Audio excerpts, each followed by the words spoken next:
Hi guys, it's Martin from Belief Media. One of the questions that is asked of me, probably more than any other, is what is the cost of Facebook leads? In this video I'm going to try and just guide you through, generally speaking, what you might expect to pay for Facebook leads and Facebook conversions.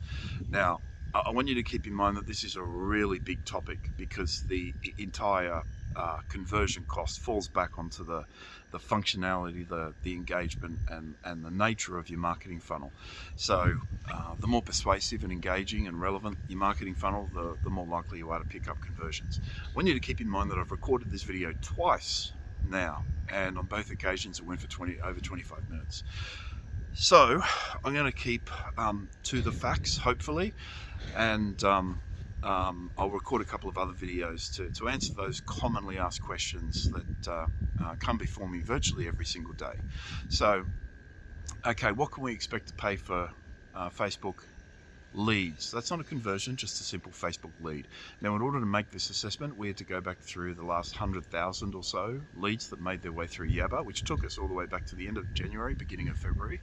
And the average cost against all lead types, all borrowing types, all everything types, is about $7.40. That includes all the leads that were managed via us in our office, and all those that were crafted and created via brokers themselves. Obviously ours perform a lot better, and a lot of those ads were created via our generic experience. The generic experience is kind of the pedestrian bread and butter stuff where we give you an ad and you're up and running in kind of 10 minutes. So the cost can be a lot lower and can be a little bit higher. And again, the cost is really determined by the experience that's presented to someone, the marketing journal, the fluidity and the greasiness of that funnel. The number of obstacles you put in front of an individual will obviously impact upon the conversions and so on. Obstacles meaning those silly step forms and so on. And I'll create a video on those silly step forms because they're objectively a load of BS. All right, first time buyer leads. Cost as little as $1.50 and upwards to about $7. They hover at about $5, $5.50 maybe, and you've got a lot to sell when you promote first-time buyer products. However, the experience is for the broker is generally quite poor because they're a slow burn. They'll take forever. It's a little bit like when you partner up with a property guy and you promote the first investment property. You do this full assessment, pre-approval, all this sort of stuff, and then they just fall flat. That's a whole other story. Again, one for another video. First-time buyer leads I like to use for training new brokers because you can pick up, you throw $100, $200 into the kitty, into your marketing budget, and you can pick up 50, 60, 70 leads, however. And again, that's predicated on what type of ad and experience you present to the user and the offer, 2% home loans, 5%, 95% products, all those sorts of things. But you pick up, 70 or 80 leads for a couple of $100 and throw them before a brand new broker, and it just has them engage in conversation. They fill their brain. They establish an internal database full of patter that they can then use to engage with clients as they walk through the door. Most brokers, new brokers anyhow, have been introduced to the basics of lending, and they kind of need to develop a way in which to articulate these concepts and present it to a consumer in a manner that's easily digested. And first home buyer leads are just fantastic for that because they more often than not don't go anywhere, but they will pick up the odd deal. You certainly make your money back. If you spend a couple of $100 on first-time buyer leads, you'd get your money back most certainly. First-time buyer leads also will always develop into something, even if they sit in your database and you contact them, for other purposes. They might become an equipment, an auto lead or something like that. These databases can be leveraged in 100 different ways.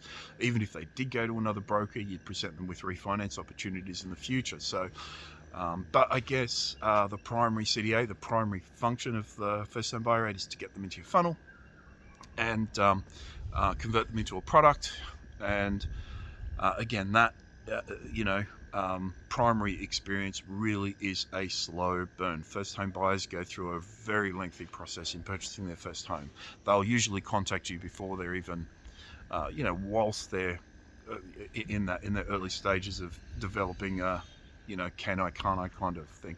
So refinance, the bread and butter of the industry. Video ads in the finance industry work better than any other. They're about 20% higher in terms of cost than standard image ads. I'll talk about that in a second, but at the moment the average across most of our guys, our generic ads perform at about $11 for bread and butter, all-encompassing refinancing. And that's a video ad. The image ads are about 20% cheaper, and the experience by us generally hovers around $7, $6. The conversion cost is normally around $70 or $80. So it's a no-brainer. It's I always tell people, Facebook is the KPI of the. It's used to meet various KPIs throughout your marketing cycle. If you have certain KPIs set, use Facebook as a means of meeting those targets rather than establishing or reaching those targets. Facebook is not the best source of leads. I should have said that in the onset. I say all the time, you don't go to Caltex to meet the Caltex service station to meet women. You'll go somewhere where you've got a high quality and more respectable clientele.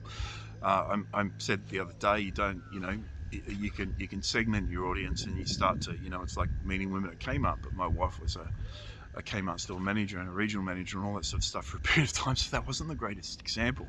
But you can improve upon the quality of those ads by segmenting and so on. Before I continue with that thought, SMSF leads, despite the fact there's 1.2 million Australians that are subscribed to an SMSF in some capacity, the leads are actually quite expensive. They're about $14, $13. The conversion cost really varies depending upon, I guess, the expertise of the broker that deals with them. One thing to consider with SMSF is you will find that most of the high value SMSF clients already have an established relationship with financial planners and accountants.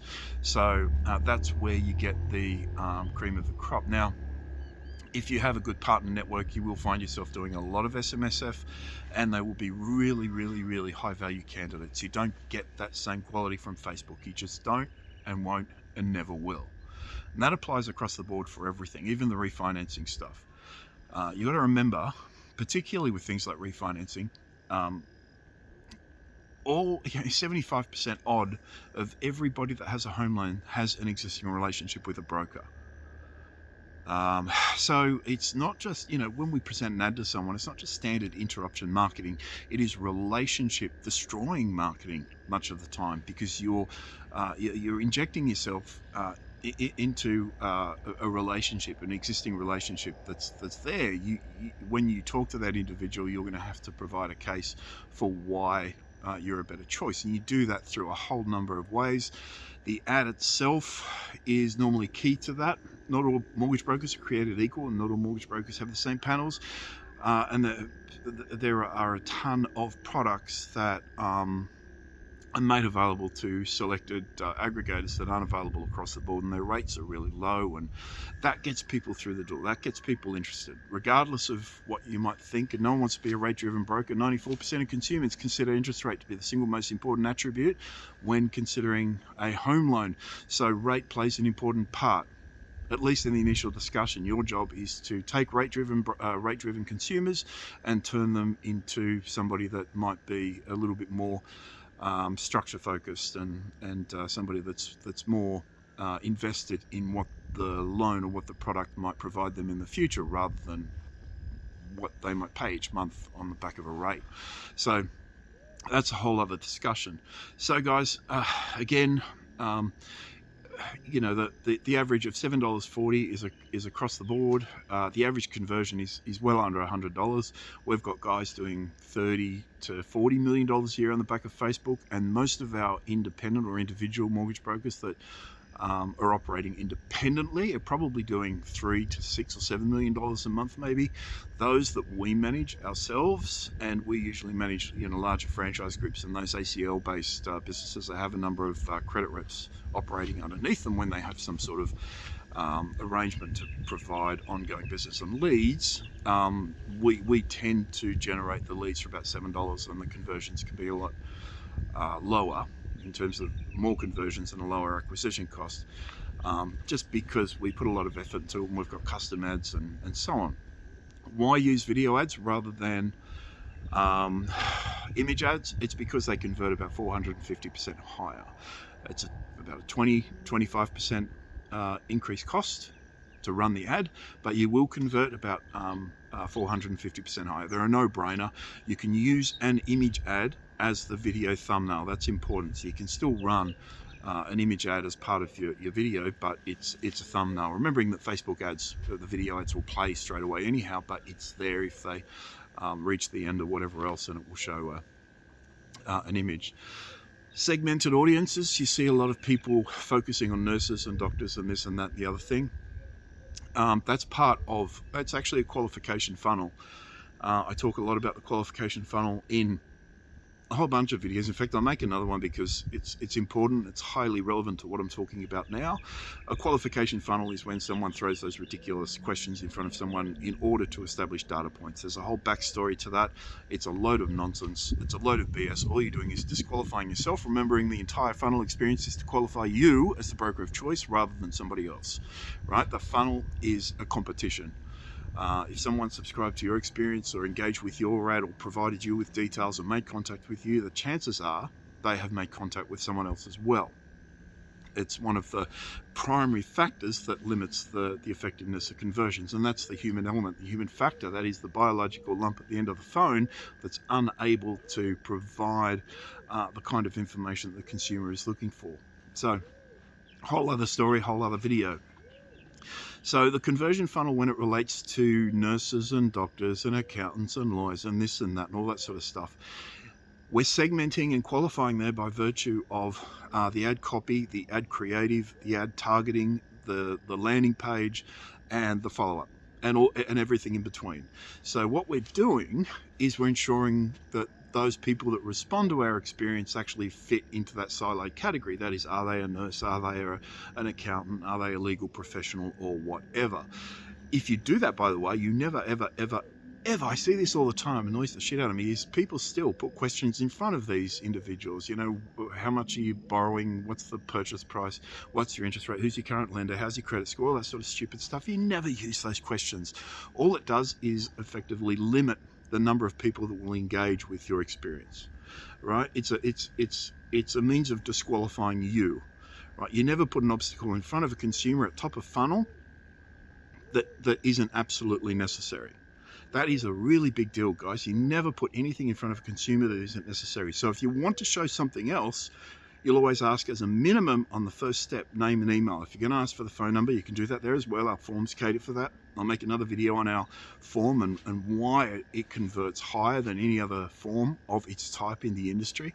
But it's important to understand that all these things have to be optional. Don't force a phone number on the first screen. Don't force a bunch of questions. All you will do is alienate those clients that are of higher value. Higher value mortgage candidates will not respond to those silly questions. They don't want to stick their salary in, half the time they can't because they don't know what it is.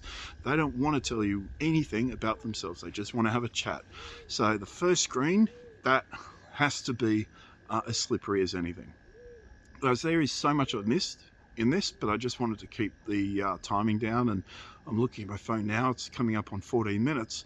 So I will create a couple of other videos that expand upon some of what I've discussed now. The important thing is, if you're not doing Facebook advertising, it's no big deal, right? Or Google advertising, or LinkedIn advertising, or Twitter, or advertising on Netflix or TV. We've got a bunch of guys doing TV ads right now, particularly in regional centers, where you can run ads for 10 cents. It's cheaper than YouTube.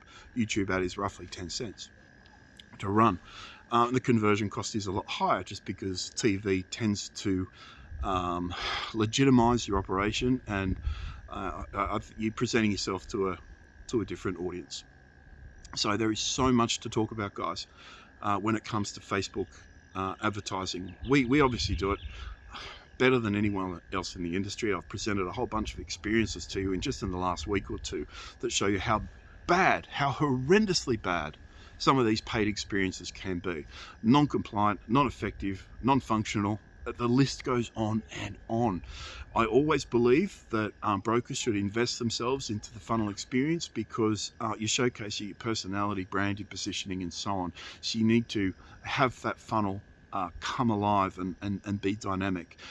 Within the funnel experience itself, excuse me, I just got bitten by something on the back of in my shirt.